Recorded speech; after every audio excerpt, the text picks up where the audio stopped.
Brent Venables heads into his fourth season as the head coach for the Oklahoma Sooners.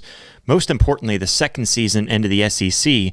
It's a very important season for him. It's a very important season for him to get things turned around. It's an important season for Oklahoma as a program. Historically, just everything about this upcoming season means a lot for Oklahoma and for Brent Venables. Let's talk about it here on Sooner Spotlight.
What is up, Oklahoma fans? Sooner Nation, welcome into another episode of the Sooner Spotlight, your all-access pass for all things Oklahoma Sooners athletics. Very excited to be here and be able to talk about this. This is one that, I'm trying to be optimistic about, but I'm feeling nervous about the upcoming season for the college football team, for Oklahoma Sooners football. This season means a lot. But before we get into it, first, I want to let everybody know I'm your host, Josh Mahler. You can find me on X, formerly known as Twitter. It's @RealJoshMahler. Follow me over there for all updates on the show and so much more. I post about all kinds of things with Oklahoma Sooners, college football, really any kind of sport. If I find it attractive, then I talk about it, and I love sports. So, of course, that's what I talk about most on X. Try to keep it as much strictly to that as possible, just to kind of keep it a fun time, especially for people who are following me. I feel like most people usually follow me for sports, but this show is also on Instagram. Go search for Sooner Spotlight on Instagram. Got a new page, new everything up there for Instagram, trying to keep you guys updated with the show and so much more over there. So go check it out. Absolutely amazing stuff over there, and we would love your support by keeping on doing that.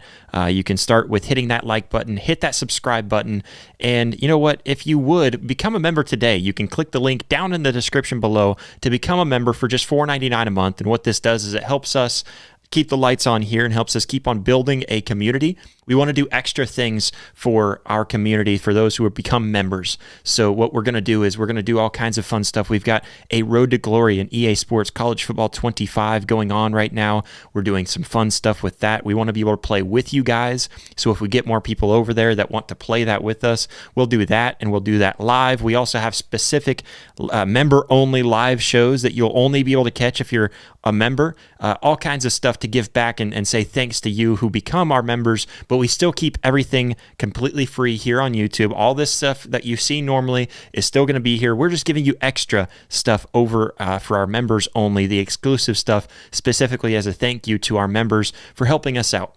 Otherwise, you can always go over to Soonerspotlight.com and check out everything we do there. You can check out the merch store, and that's another great way to help us here on Sooner Spotlight.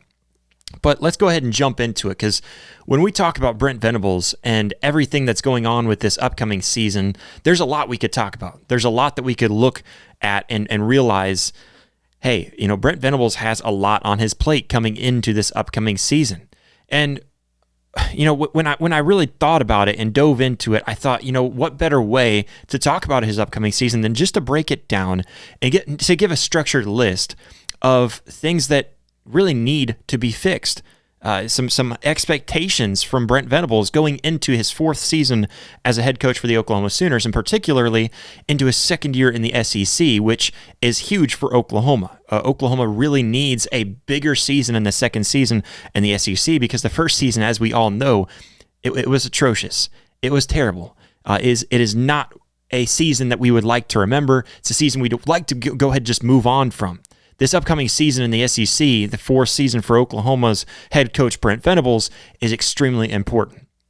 And first, starting off with the improvements that are needed, some things that we know are going to be changed, but we need to see some improvements.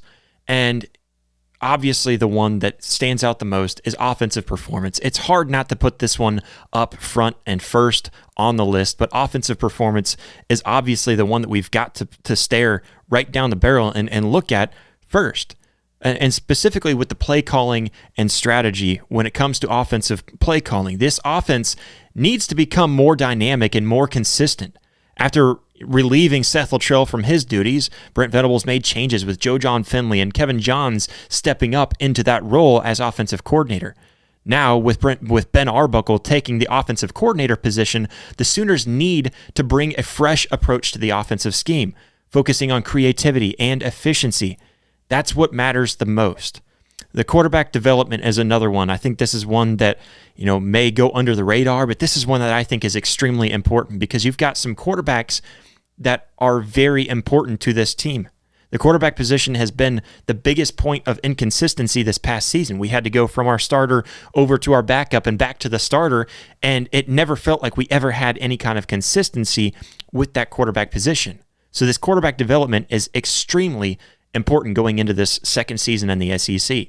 With the arrival of John Mateer from the transfer portal coming from Washington State, the expectation is for him to quickly adapt to the SEC and to adapt to the level of performance that we see in the SEC, and for him to perform if he's under pressure, which he is going to be. It is a pressure thing for Oklahoma fans, putting a lot of pressure on that quarterback. We've seen that time and time again. Pressure was on Trevor Knight and Blake Bell when they fought out for the starting position. When Baker came, all kinds of pressure on him. And then after that, Kyler Murray had pressure. Jalen Hurts had pressure. Obviously, we know the pressure that we could put on a guy like Spencer Rattler when fans are getting so frustrated with him, even though personally, I don't think it was his fault completely. All the pressure that goes on him to go over to Caleb Williams. And then, of course, Caleb Williams had some pressure on him as well, but not as long since he really only performed for half a season for us, just about. Anyways, we know that John Mateer is going to have a lot of pressure. How is he able to perform under that pressure? And that comes down to quarterback development. I expect Ben Arbuckle to work with them, like he did at Washington State, to become much sharper in the SEC than he ever was in the past, because let's be honest, the teams that he was going against when he was playing for Washington State are not to the same caliber of the teams that he's about to have to face when he comes over to Oklahoma, and when he comes in here and has to perform at a much higher level against much higher level of defenses. Now moving on, we've got defensive consistency. Despite the improvement, the defense needs to maintain or even elevate its performance against SEC competition. The defense showed significant improvement in Venables' first to second season, and the biggest leap of improvement into his third season. But the consistency in big games and in big moments and extremely crucial moments, that remains extremely crucial for Oklahoma. For example, crumbling in big plays, and the quarterback run against Missouri, or going back to the Texas game and Texas finding different ways to just keep on gashing this defense. That's the kind of stuff, and I mean, even going over to the Ole Miss game, allowing Ole Miss to come back in the second half to win that game. That's going to be extremely crucial to this upcoming season for Brent Venables and the pivotal season of his career, especially his career at Oklahoma. It's going to be extremely important for him to work on defensive consistency. It's been an outstanding defense, and his third season was the best defense we have seen in Norman in a very long time, and we're very excited about that. But how is that going forward? Going on to game management. And you might be able to even hash that up to clock or time management from the head coach. But Venables needs to showcase better overall time management and game management overall when it comes into this next season, and particularly in these close games. You can't get out to a big lead or even really any kind of lead and just give it up. Oklahoma's record in decision-making crucial moments was not a good one. When they had the record that in one-score games has been very mixed. It was kind of suggesting that we really need a better decision-making, specifically again in these crucial moments, and games that are close, games that we need to just be able to close out. This again, it comes with the time management, the clock management from the head coach, and we've seen that throughout the season in certain games where Brent Venables just was not showing that. And so we need to see an improvement there. That's one that I think, we might have even been able to move that down the list into more drastic changes that need to be made. But let's go ahead and move on with recruitment and retention, because that's the thing that sucks about college football nowadays, especially with a brand name like Oklahoma. The Oklahoma Sooners used to have this huge brand name that was just attractive, and really just about anyone would have been more than thrilled to have received an offer. And if you get an offer from Oklahoma, that's going at the top of your list as places that you want to go. But now we don't just have to worry about that. We also have to worry about retention. That's the thing that really stinks, and something that traditionalists like myself, and I think quite a few of you, don't like about college football now today, is the fact that we have to worry about retention, retaining players so that they don't leave in the transfer portal. With the competitive nature of the SEC recruiting, Venables must ensure that Oklahoma remains attractive to top-tier talent. It has to be that attractive school, that attractive program that we've always had in the past. The recent policy on commits visiting other schools has really raised eyebrows. It's made a lot of us question what's going on, and managing recruitment amidst all the competitive poaching attempts, it's going to be extremely vital going into the next season, and really not even just this upcoming season, but if he survives this one, going forward even further. We've seen a mass exodus of players to the portal this past season, and we've also seen big-time recruits, whether it be in the transfer portal or fresh out of high school, that come and visit Norman and then go on and commit to a different school. A big part of that draw to other schools really seems that Oklahoma just isn't the brand that it used to be in terms of attractiveness for young recruits, and specifically recruits that are looking for a winning environment. This is a burden that ultimately falls on the head coach more than anyone. I suppose you could also say that it falls on guys like Joe Castiglione, and you can put that blame on others. But I think the head coach, specifically for football, when we're talking about a specific sport, you go to the head coach of that sport as really kind of drawing a lot of that attention. Just taking a quick break in the action to let you guys know of a new brand that I'm working with that I absolutely love. It's called Cowboy Revolution Apparel Company, and they have some of the coolest apparel. If you're like me and you love hats, I'm wearing one right now, one that they sent me that I absolutely love. Very, very fun design, but it's not too loud. That's something that I always battle with when I'm picking out new hats. I want a fun hat to wear, but I don't want it to be extremely loud. This one is the cowboy hat. It's got a really fun kind of camo look to it with a little bit of gold sprinkled into it. It's a very fun hat, and they've got all kinds of amazing hats, t-shirts, hoodies, all kinds of really fun stuff. And the amazing thing about Cowboy Revolution is that they live by the cowboy code. That's why they created this. Kind of a little bit of a Western, a little bit of military, and they kind of mashed the two together. And it's a patriotic company, which is why, one, I totally love them, because I'm a patriotic person myself, and I try to support companies that also support my values, and Cowboy Revolution is the way to go. Go check it out. The link is actually down in the description. You can go to cowboyrevolution.com and use the code BOOMER. That's right. You just use the code BOOMER and get yourself 15% off over there. They've got an amazing array of all kinds of stuff. Some of the shirts that I really love sell out very quickly, so you'll have to go and check it out, see what's available, maybe keep your eye on it for the right stuff that you want, and go over there, check it out. They've got amazing stuff, amazing prices, but on top of that, you get 15% off, and it supports the show when you use the code BOOMER. So click that link down in the description.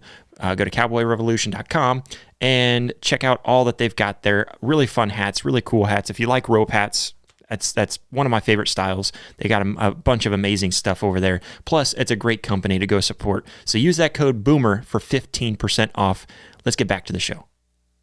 Now, I want to take a quick break and break down some of the things that I think that need to be maintained when we go into this fourth season for Brent Venables, because it's easy to pick out the flaws. It's easy to look at the things that haven't gone right and complain about that. But I want to stop and recognize that Brent Venables has had a lot of good things to look at in his time as head coach here at Oklahoma. And those are some things that I would like to recognize as well, and things that need to really just be maintained. And starting off with the defensive improvement, continuing the trajectory of this defense and the defensive improvement that we've seen from the 6-7 record onto the 10-3 season, and help to be an improvement. And the best defense that we've had, that needs to be an improvement from this most recent 6-7 season as well. That defensive improvement that we've seen, we need to keep on seeing that. Maintaining a strong defensive unit will be the key in the SEC, and we've known that since before we ever even stepped foot in the SEC, especially with the hiring of a new defensive coordinator, which we're going to be paying attention to as news breaks. I know there's a lot of rumors right now, but I personally don't care to talk too much about the rumors. We'll talk about it when it gets here. We'll talk about it when we know for sure who that new defensive coordinator is going to be. And regardless, though, we know that we have to keep on maintaining the improvement that we've seen over on defense. Another thing that I think that Brent Venables doesn't get enough credit for is ultimately the culture and the morale of this program. The culture that Brent Venables has worked with and worked to instill needs to be maintained. His ability to connect with players and really foster a family-like atmosphere and keep this morale high despite the adversity has been a strong point.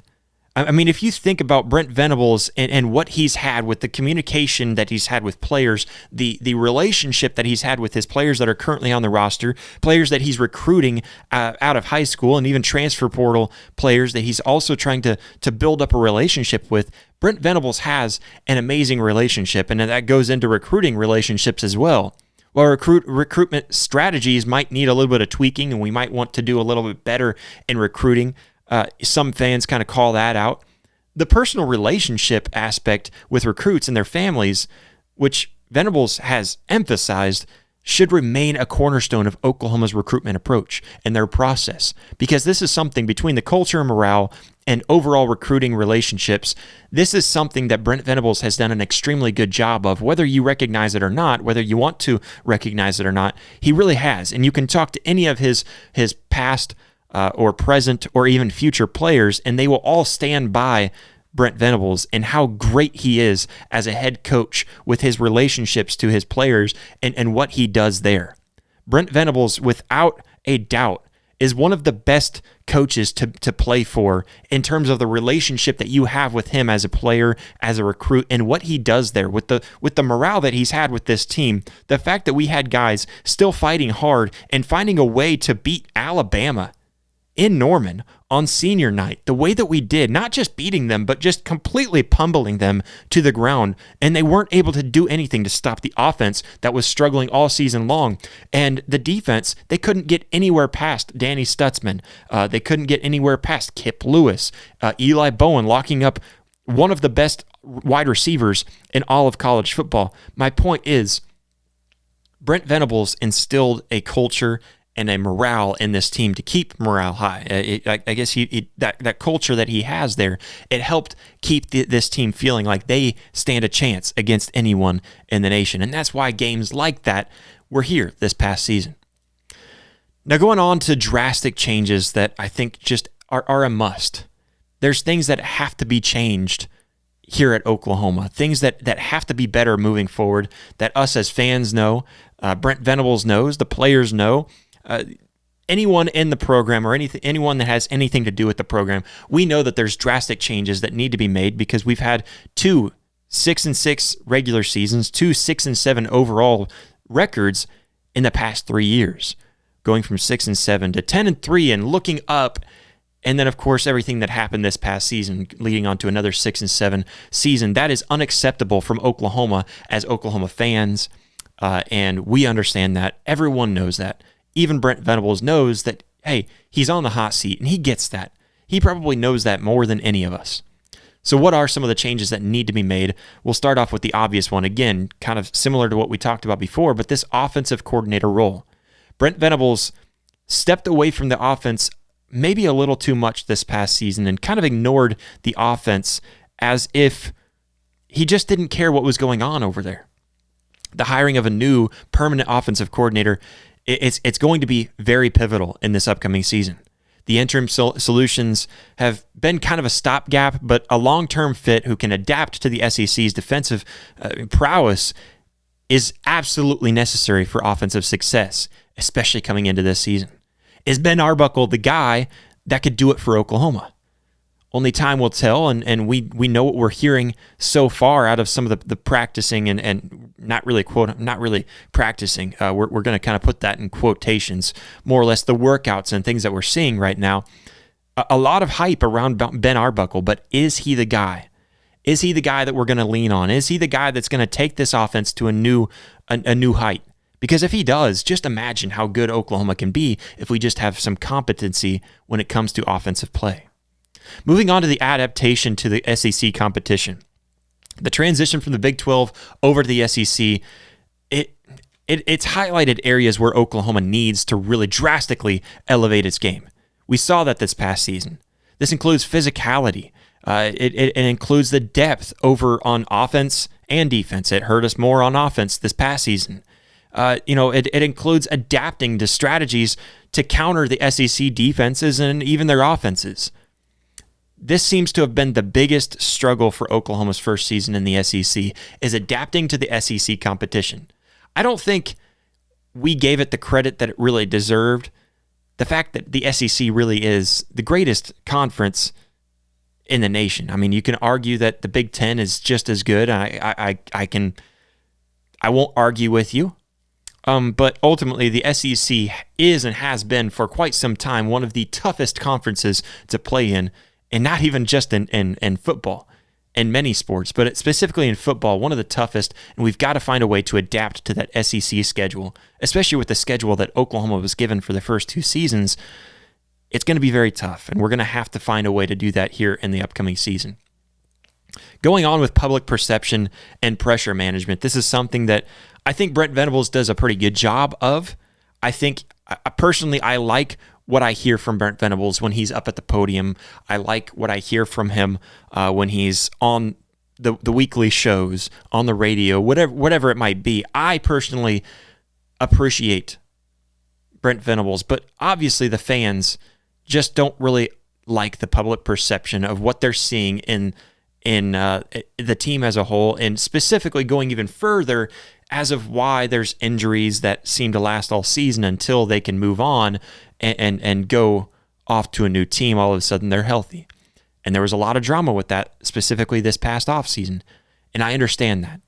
Managing the expectations and the pressure from the fan base who expect a championship contention, it's going to require some sort of different approach, possibly involving more transparency and communication about the team's trajectory and the strategic adjustments. Maybe it's just simply as something as simple as not putting a player on expected to be playing on the injury list, and just being upfront and honest about that to the fans. Maybe that's what it takes. I don't know, but I do think that it's going to take something to be changed. And specifically in that transparency. When Brent Venables is on the podium, fans expect to hear more honesty. They want to hear an upfront answer, and they want to know what's going on, and they want to know what's going well. They want to know what's not been working. That's something that can definitely be changed, and maybe drastic changes here in the upcoming season. The biggest one, the one that I wanted to leave last, is just simple in-game adjustments. And I'm not even talking about intricacies. I understand that sometimes we're just going to be outmatched. Sometimes there's a team that's just going to be better than us, and that proved to be the case in many games. I think Tennessee was one of those teams that just proved that they were just better than us. Even going on, I guess LSU kind of played that way as if they were just better than us. Texas played us like they were just better than us. There's a few of those teams, but there was other teams like Ole Miss that even though they were better than us, if we would have just had better in-game adjustments, or South Carolina, if we would have had quicker and better in-game adjustments, and the list goes on, Missouri being one of them even, and I think that just kind of comes down back to the game management that we talked about. Ultimately, Venables, he has to show a capacity to make in-game adjustments against high-caliber SEC teams, something that was a criticism in his earlier seasons, leading all the way up to this season specifically against the SEC, and going forward, it has to be improved. This involves not just strategy, but also the personnel decisions, during a new week and preparing and adjusting and for the upcoming team, not just treating every team that like they're the same, because they aren't. For example, South Carolina. I personally did not think that Michael Hawkins should have been the starter. Even prior to that, I didn't think he should have been the starter for Auburn. I think he kind of proved that to me personally, and I understand that there's a difference in opinion there. But then I also didn't really think that he should have been the starter after the Auburn game going into Texas. And then after Texas, I said, well, that had to have been the writing on the wall for Michael Hawkins Jr. for this season. He's just not ready for it right now, in my opinion. And sure enough, he comes out against South Carolina, and 3 quick turnovers turn into 21-0 very quick in the first quarter. That's the kind of things that we could easily find quicker and better in-game adjustments, or even preparing for the next team up better. In summary, Venables' fourth season will be a test of his ability not to only continue the cultural and defensive progress at Oklahoma, but also to overcome and overhaul the offense. We really have to change the offensive side to meet SEC standards. Brent Venables is going to have to find ways to manage high expectations, because this is his first head coaching job. I know he's had a lot of years in the business. He has a lot of experience, but this is probably the biggest expectations that are had of him that he's had to deal with. Another thing is that he's going to have to find a way to navigate the recruiting landscape, and he's going to have to do it effectively. This is something that's changing, and every coach is having to do that. But now, as your first time as a head coach and taking over as a head coach at a very big, very well-known and prominent university like Oklahoma, it's going to be a lot for him to work through this. It's absolutely a make or break season for Brent Venables as the head coach for Oklahoma. I think that's very important, very evident. And, ultimately it comes down to, will he be able to manage and keep his job and his legacy at Oklahoma? Only time will tell. Hey Sooner fans, did you enjoy this video? Well, go ahead and hit that like button, and go ahead and hit that subscribe button. What are you doing if you've made it this far and haven't already? You should be able to find that subscribe button over here. And then if you want to see full episodes, we've got those up here, and clips right down here. So go check that out. But we thank you all so much for all the love, all the support. We'll catch you next time. Boomer.